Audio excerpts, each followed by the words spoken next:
한 주간 잘 지내시나요? 네. 오늘은 유토피아와 하나님의 나라, 유토피아와 하나님의 나라라는 제목으로 하나님의 말씀 증거하도록 하겠습니다. 이름이 어떻게 되죠, 우리 청년? 저 이성현. 이성현? 성현. 네. 그래요. 반가워요. 네, 잘생겼네. 나도 20대 때는 저럴 때가 있었어요. 네. 지금 상상할 수 없지만 부어서. 네. 여러분 유토피아라는 말을 들어봤나요? 예원이 들어봤어요? 유토피아? 참 학생들은 어렵을 수 있지. 우리 어른들은 유토피아 들어봤죠? 현호 씨 유토피아 들어봤어요? 네, 들어봤어요. 우리가 흔히 가장 이상적인 장소를 유토피아라고 지칭합니다.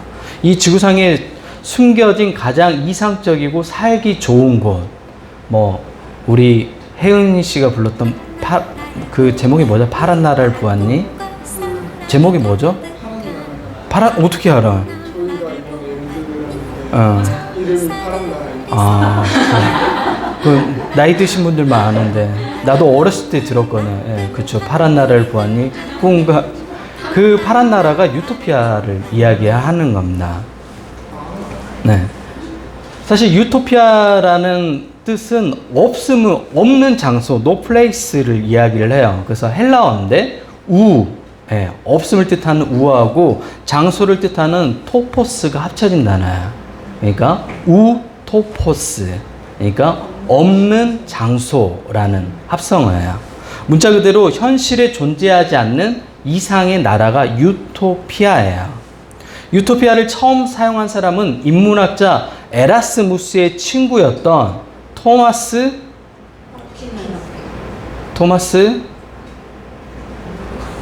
예원이가 알 것 같아서 보는 거야. 예원이가 알 것 같아. 토마스 유토피아 시험에 나와. 예원아 정말이야. 시험 잘 나와. 토마스 모어라는 사람이에요. 토마스 모어. 네. 자주 나와 시험에. 토마스 모어라는 사람이에요. 중요한 사람이에요.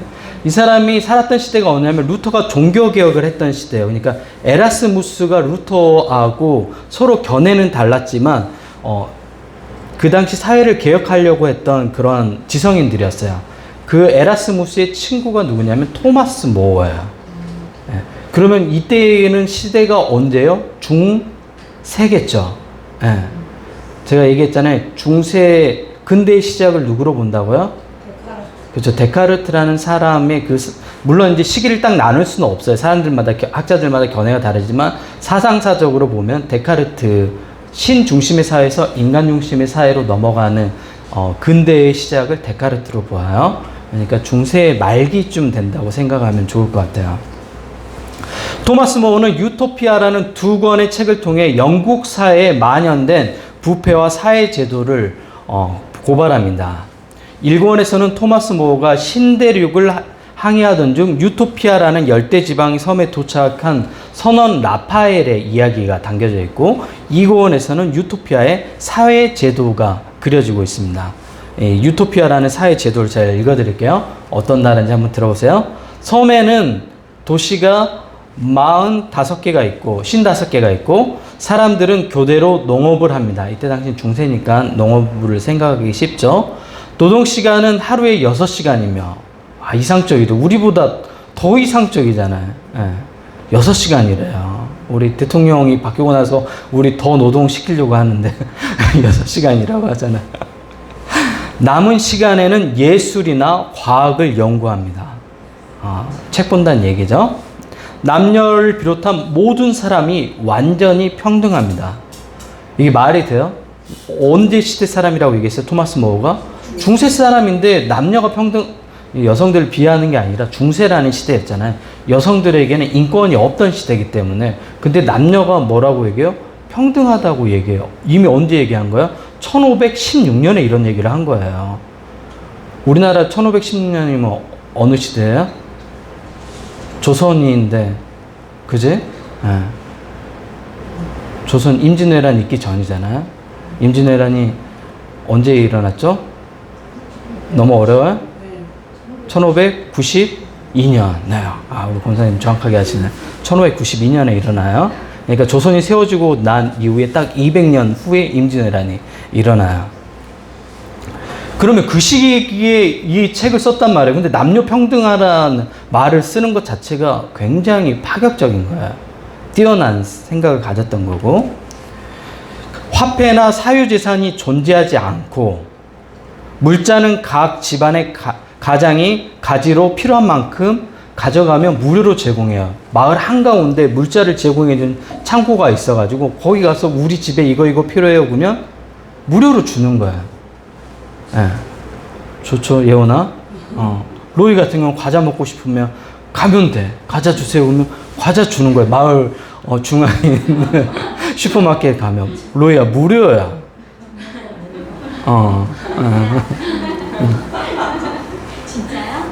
그리고 거주지는 추첨에 의해 10년마다 한 번씩 집들이 다 바뀌게 돼요. 서로가.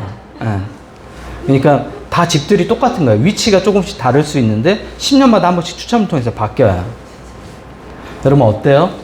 우리가 꿈꾸는 이상적인 나라죠. 유토피아의 모형이 된 나라가 있어요. 유토피아도 어떤 나라를 모형을 삼고 이 이야기를 썼을 거 아니에요. 그 나라가 어디냐면 성경 속에 나온 하나님의 나라가 모형입니다.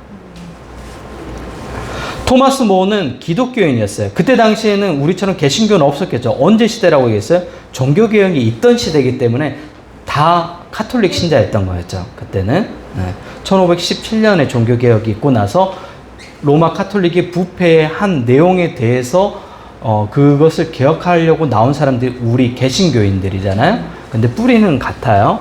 사상적인 뿌리는. 바로 하나님 나라를 토마스 모어는 성경을 통해서 배웠던 거예요. 그중 오늘 우리가 읽은 본문은 가장 이상적인 나라에 대해서 가장 잘 설명해 주는 본문입니다. 오늘 본문에 등장하는 사람이 누구냐면 이사야라는 사람이 등장해요. 이사야는 유대 정치가였어요. 이사야는 예루살렘에서 태어났고 교육을 받았습니다. 이사야는 왕가의 친척이자 후에는 왕가의 자녀들을 교육하는 그런 사람이었어요.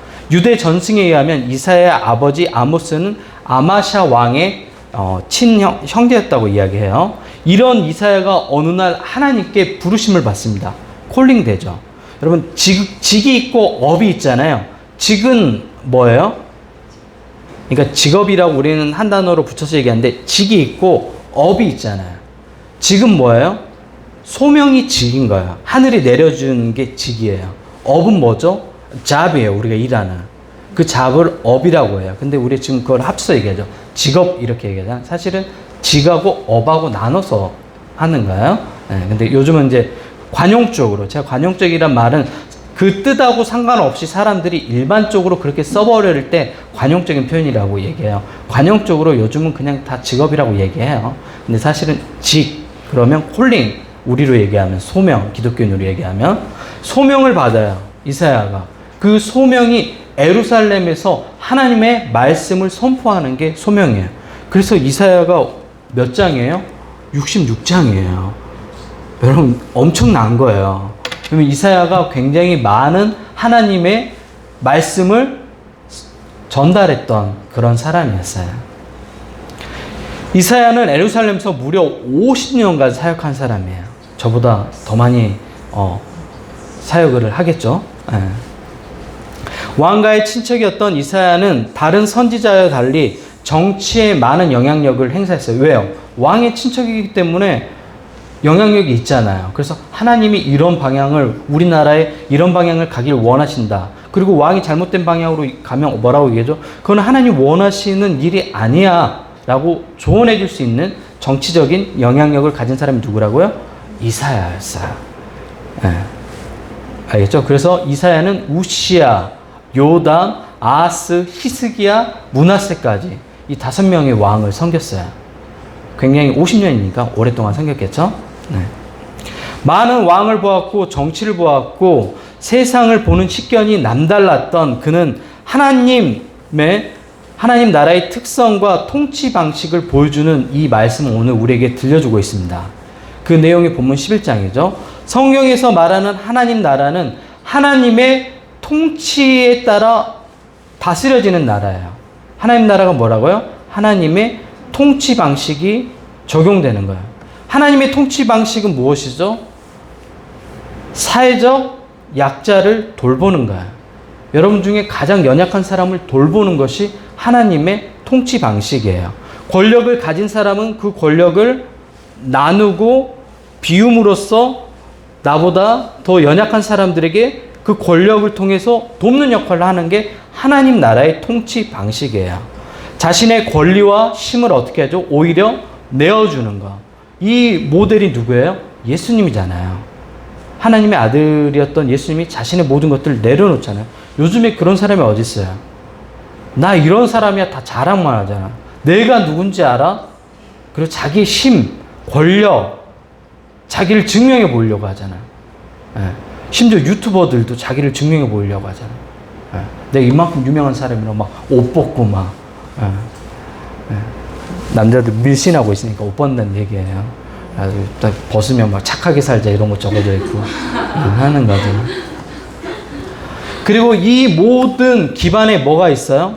사랑이라는 게 있어요. 사랑이라는 게 하나님 나라에는. 그리고 이제 재밌는 표현이 나오죠. 이리와 어린 양, 표범과 염소, 암소와 곰, 송아지와 어린 사자. 이 동물들은 서로 같은 공간 안에서 있을 수가 있어요? 없는데 오늘 같은 공간에 있는 나라를 얘기하는 거예요. 약육강식의 사회가 뒤집어지는 거예요. 서로 잡아먹고 하는 그 힘의 논리로 지배되는 사회가 뒤집어지는 거예요. 그런 나라가 어떤 나라고요? 하나님의 나라예요. 그럼 만약 여러분이 힘을 사랑한다면 하나님 나라를 추구하고 있지 않는 거예요. 만약 여러분이 사랑의 힘을 믿는다면 하나님 나라를 추구하고 있는 거예요. 오히려 자신을 잡아먹던 천적이 친구가 되는 나라가 하나님의 나라가 되는 거예요. 이건 좀 어렵니? 괜찮아? 그리고 이 일의 시작은 이새의 줄기에서 한 싹이 나며 그 뿌리에서 한 가지가 나서 결실하며 시작된다고 얘기해요. 이새의 줄기, 이새는 누구냐면 다윗의 아버지예요. 그러면 이새의 줄기라고 얘기하는 것은 문학적인 표현으로 썼지만 어떤 내용이에요? 이새의 후손에서 한 사람이 싹이 난다고 얘기해요. 그 싹이 나서 결실을 맺는다고 얘기해요. 그 후손이 누구냐면 바로 예수님이에요. 이새의 후손, 다윗의 후손. 이새가 다윗의 아버지예요. 그래서 다윗의 후손 예수님 통해서 이 모든 하나님 나라의 완성이 시작되고 이루어질 거라고 오늘 우리에게 들려주고 있는 겁니다. 좀 어렵나요? 네, 잘 따라오세요. 그 뿌리에서 한 가지가 나서 결실한다는 의미는 다윗의 후손에서 태어난 예수님을 말하고 있는 거예요. 결국 이사야 예언자는 하나님 나라의 본격적인 시작이 누구로부터 시작된다고 얘기하는 거예요? 예수님을 통해서 그 나라가 시작된다고 얘기하는 거예요. 그 나라의 시작을 우리가 어디서 봤죠? 신약 성서가 시작되는 것들에 대해서 봤죠. 예. 그래서 하나님 나라의 시작을 복음서가 다 보여주고 있잖아요. 예수님을 통해서 사람들이 치유되고 그리고 사람들의 잘못된 종교적인 생각들이 바뀌어지고 그 모습들이 신약 성서에 나오고 있죠. 하나님 나라는 가난한 자의 억울한 일을 신원해주고 공의가 작동하는 나라입니다. 오늘날 우리 사회는 가난한 자의 목소리가 들려지나요? 아니죠. 힘 있는 자의 목소리들만 들려지죠. 가난한 자의 목소리는 오히려 묻히는 게 오늘 우리의 사회입니다. 그리고 자신의 타락한 본성을 버리고 타자와 소통하는 동물들의 모습이 오늘 본문에 등장합니다. 하나님 나라는 조건 없이 모든 사람에게 열린 공간이고 아마 여러분 가운데 하나님 나라는 죽어서 가는 나라 아니야? 라고 배우신 분들이 많을 거예요.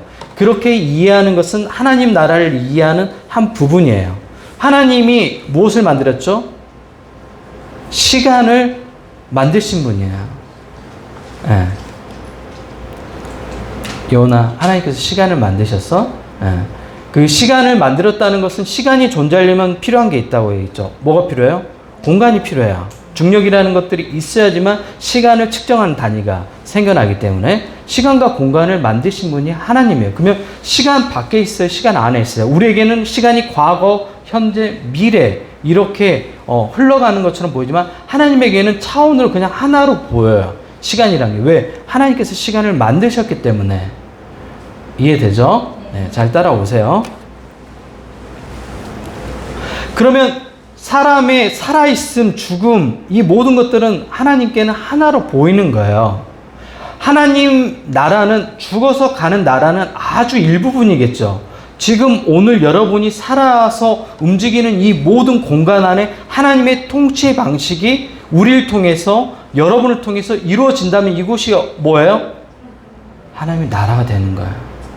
이해됐어요? 죽어서 가는 하나님 나라는 아주 일부분이에요. 하나님의 통치 방식이 이루어지는 어느 곳이나 다 하나님 나라라고요. 하나님이 계신 곳이 바로 하나님의 나라예요. 지금 여기 우리 가운데 하나님이 함께 하세요? 그러면 하나님 나라죠, 여기가. 좀 어렵죠? 네, 괜찮아요? 네, 그래요? 하나님 나라는 하나님이 통치하는 모든 것을 말합니다. 기존 기독교인들이 얘기하는 야 죽어서 가는 천당 그런 의미로 하나님 나라를 이해하면 너무 제한적으로 이해하는 게 가벼운 이해예요. 예. 성경이 말하는 하나님 나라는 그것보다 굉장히 더 커요. 오늘 본문에 나오는 모습은 우리의 고정된 관점과 생각을 깨트려 버리죠. 다시 말해 하나님 나라를 제대로 이해하려면 우리의 고정된 관념과 생각이 어떻게 해야 돼요? 뒤집어져야 돼요. 전복돼야 돼요. 먹는 전복 말고 차가 뒤집어진다 할 때 전복. 이혼아 전복된다는 그 단어가 있어.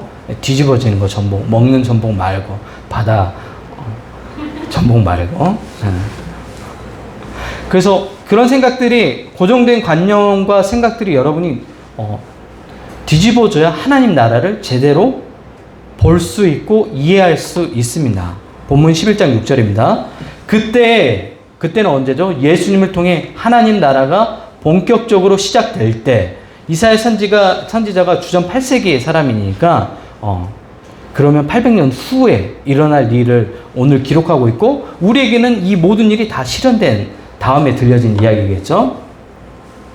그때 예수님을 통해 하나님 나라가 본격적으로 시작될 때 이리가 어린 양과 함께 살며 표범이 어린 염소와 함께 누우며 송아지와 어린 사자와 살찐 짐승이 함께 있어 어린아이에게 끌리며 7절 하반절입니다.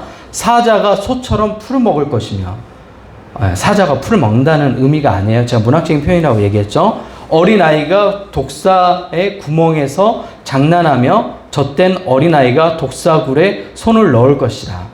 그래도 물지 않는다는 건 얘기하는 거예요. 이런 모습이 하나님 나라라고 얘기하는 거예요. 원수의 관계가 사라지는 거예요. 해함이 없는 거예요. 지금 독사굴에 손 놓으면 뱀이 물어요. 이 표현은 뭐라고 얘기한가요? 예수님을 통해서 이루어지는 완벽한 하나님의 나라의 모습을 오늘 우리에게 들려주고 있는 겁니다. 강자와 약자가 없죠. 오히려 강자가 자기 비움을 통해 상대방을 섬겨주는 것이 하나님 나라입니다. 나눠주죠. 쉐어링 하는 거죠. 오염된 에덴이 다시 회복되는 것이 하나님 나라예요. 전에도 이 예화를 소개해 드렸는데 하나님 나라를 이해하는데 가장 잘 그 의미가 담겨진 예화예요. 문성모 서울 장신대 전 총장님의 딸에 관한 이야기예요.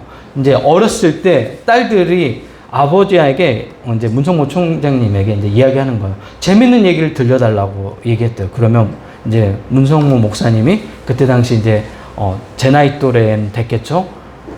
이 딸들에게 재밌는 이야기를 들려주는 거예요. 근데 늘 레파토리가 똑같아요. 이제 어느 날 토끼가 산을 넘어가고 있었는데 산에서 호랑이가 나타난 거예요. 그래서 호랑이가 나타나고 그러면서 뭐라고 얘기하냐면 잡아먹겠다고 얘기해서 잡아먹는다는 내용을 매번 똑같이 들려줬대요. 근데 어느 날 딸아이가 아빠가 이제 잡아먹을 타이밍이었어요. 그래가지고 호랑이가 나타나가지고 어흥 하는 때까지 얘기했는데 갑자기 아빠 얘기하지 마, 내가 얘기할 거야 하고 딸이 얘기한 거예요. 그리고 뭐라고 얘기했을까요? 이 딸이 호랑이가 어흥 하면서 토끼 아저씨한테 그랬대요. 토끼 아저씨 배가 고파요. 밥 좀 주세요.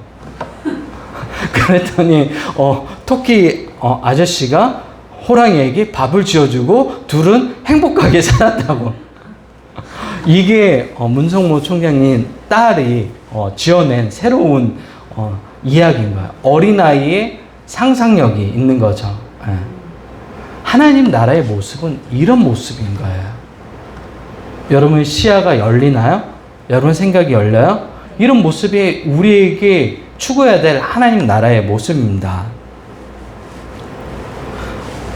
요나 귀엽지? 단순한 이야기지만 오늘 성경 본문이 말하는 하나님의 나라의 모습을 가장 잘 담고 있는 이야기입니다. 하나님 나라는 오늘 이곳에 존재합니다. 하나님의 통치하는 곳은 그 어디나 다 하나님 나라가 됩니다. 이 통치는 오늘날 교회를 통해 우리 사회에서 실현됩니다. 하지만 아쉽게도 교회들이 이 하나님의 통치를 따라가고 있나요?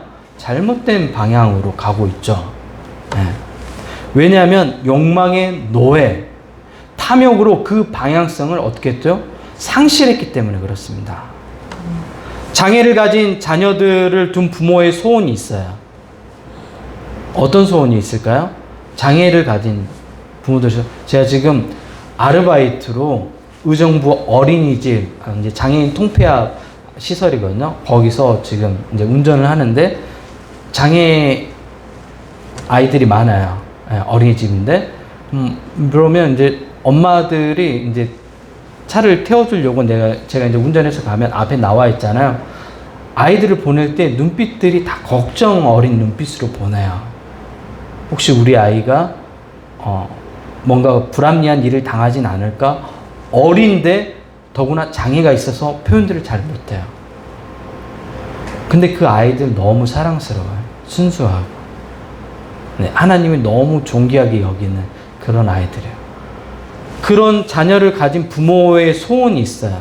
어떤 소원일까요? 죽을 때 아이와 같은 날 죽는 거야. 너무 잔인한가요? 왜 그런 소원을 빌까요? 장애를 가진 부모가 왜 그런 소원을 빌까요? 자기가 죽고 난 다음에 자신이 먼저 죽게 되면 그 혼자 남은 아이들은 이제 원래 케어를 받다가 안 받게 되면 험한 세상을 혼자 마주해야 돼요. 그래, 맞아요. 정답이에요. 싫어서. 그래서 그런 거예요. 남겨진 아이가 세상 사람들의 편견과 학대를 받을까봐. 우리 장애인에 대해서 편견을 가지고 있죠. 아니라고 얘기하는데 다 편견을 가지고 있어요. 조금만 불편하면 되게 싫어요. 전철에서 휠체어 타고 들어오면 좁은데 이 시간에 휠체어 탄다고 여러분도 투덜거린 적이 있을 거예요. 그리고 우리 장애 아이들을 학대하는 경우들이 많아요. 잘 못 알아듣잖아요. 정말 많아요, 실제로. 부모가 그걸 아는 거예요. 남겨진 아이가 그런 취급을 당할 것 같으니까 같은 날 죽고 싶은 거예요. 부모의 마음이. 하지만 교회는 어떤 일들을 추구해야 되나요? 하나님 나라의 모습은 어떻죠? 그런 아이들을 걱정 없이 맡기고 떠날 수 있는 곳이어야 돼요. 시한부 선고를 받고 난 후 정말 걱정 없이 교회 공동체에게 우리 아이를 잘 부탁한다고 떠날 수 있는 그런 공동체가 되어야 돼요. 교회 공동체가 하나님 나라를 지향한다면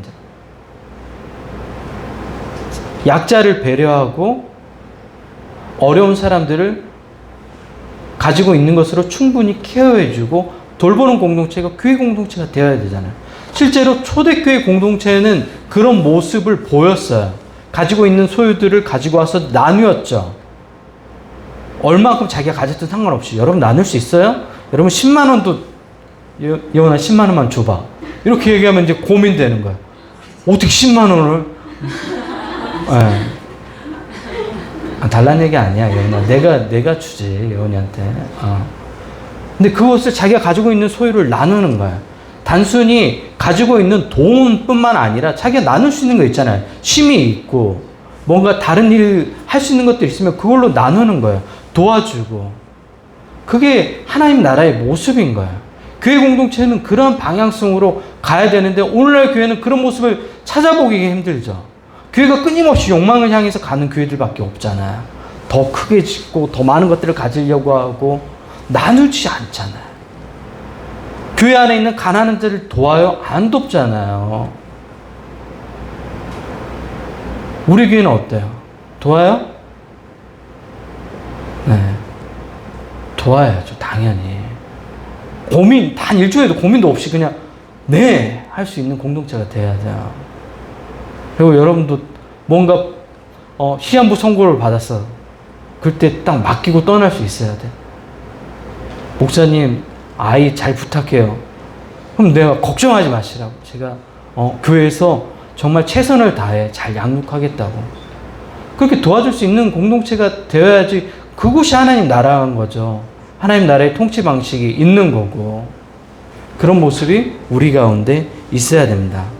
우리 뉴에버키 공동체는 서로에게 하나님 나라가 되어주는 공동체가 되길 소망합니다. 자신이 가진 소유와 힘을 가지고 약자를 도우며 기댈 수 있는 어깨를 내어주는 공동체가 되길 소망합니다. 여러분이 그런 공동체를 만들어가고 있습니다. 작지만 대단한 일을 하고 있는 거예요. 자부심을 가져도 돼요. 저는 여러분이 그런 일들에 참여하고 있어서 너무 여러분들이 소중하고, 어제도 우리 김영민 씨랑 같이 식사하면서 그런 얘기를 나누는데 너무 아름다운 마음들이 많이 보이면 저는 너무 가슴이 설레요. 그런 이야기들을 들을 때마다. 정말 교회 공동체를 향한 예쁜 마음들이 있을 때마다 내가 더 잘해야 되겠구나. 나에게 이렇게 좋은 사람들이 맡겨졌는데 내가 더 잘해야 되겠다. 라는 그런 마음을 가지게 돼요. 우리 모두 하나님 나라를 이곳 가운데서 만들어가는 여러분 모두가 되었으면 좋겠습니다. 같이 기도할까요?